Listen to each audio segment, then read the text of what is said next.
These are the Beckhams and Owens of the quiz premiership. There's no Ferraris or Gucci loafers, but a trophy cabinet stuffed with winners' medals from Mastermind to 15 to 1. When you've spent a lifetime in pursuit of trivia, winning on quiz shows is the payback.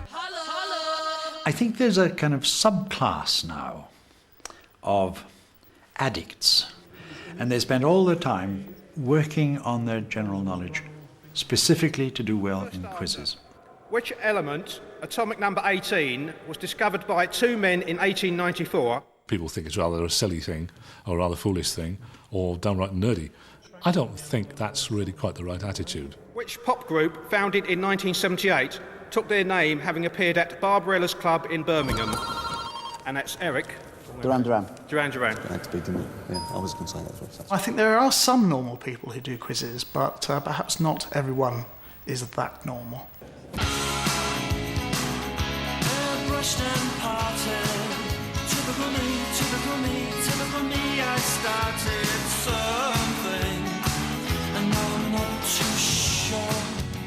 For 25 years, one show summed up the quest for general knowledge supremacy.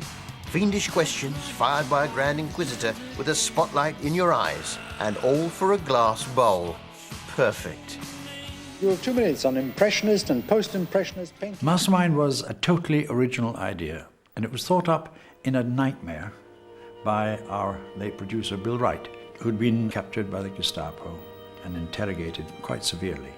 He had a nightmare in which he was at the Spanish Inquisition, and the faces of the red-robed cardinals were those of his Gestapo interrogators, and all he answered was name, rank, number, and the idea came to him.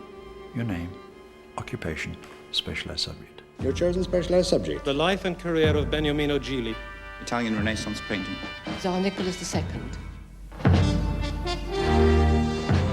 Hello and welcome to the final of Mastermind 1974.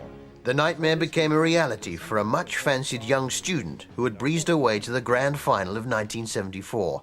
Surely her name was already on that attractive glass thingy. Miss Susan Reynolds, student at Lady Margaret Hall, Oxford. Susan Reynolds. She was a brilliant young student, swept through the earlier rounds. I think she must be about the most brilliant person we ever had on Mastermind. And the public were so much behind her because they warmed to the idea of this bright young thing doing so well. And then the disaster. What is your special subject this time? British ornithology. You have 2 minutes on British ornithology, Miss Reynolds, starting now. What's the popular name for the bony structure called the furcula? Pope's nose. No, it's a wishbone. She arrived late, as white as a ghost. Pass. But she insisted in going on, so I thought, okay, she's all right. What island has a puffin on its stamp? And then she started missing sitters. Who was the curate who first identified the leaf warblers by their songs? Pass. Where did David Lack do his classic field study of the robin? Pass. Where was the first British bird observatory established? Pass. Pass, pass, pass. Then I knew that she was in serious trouble. And at the end of that round, Miss Reynolds, you have scored 5 points. Because this was not the Susan Reynolds of old. It was a very low-scoring final anyway. The winner won with 21 points. She would have won with 35, I'm quite sure, if she'd been on form. Miss Reynolds, thank you. Susan, I'll never forget. She was enchanting, and I'm sure she still is enchanting. 28 years later, Magnus set out to solve the mystery of the day a mastermind became a disaster mind. Susan. Oh, nice to see you again. How are you? Fine, thank you. And you? I was convinced that you were going to walk it. But I once called you the greatest champion we never had. And then on the afternoon of the final, you appeared in the doorway. You stand there as white as parchment and clearly not well. Well, I was getting changed at the hotel, and it was quite a windy day. I remember the window was open, and I think there was a cross draft between the window and the door. And I put on my dress, and I was just bending down to fasten my shoes, and the handle whacked me over the eye and knocked me out. No idea how long it took me to come round and compose myself. I was doing everything in slow motion. I felt like my own ghost. But in the first round, the questions I could normally have answered with no trouble at all were sailing past me like a ball just going out of reach. What is a first schedule bird?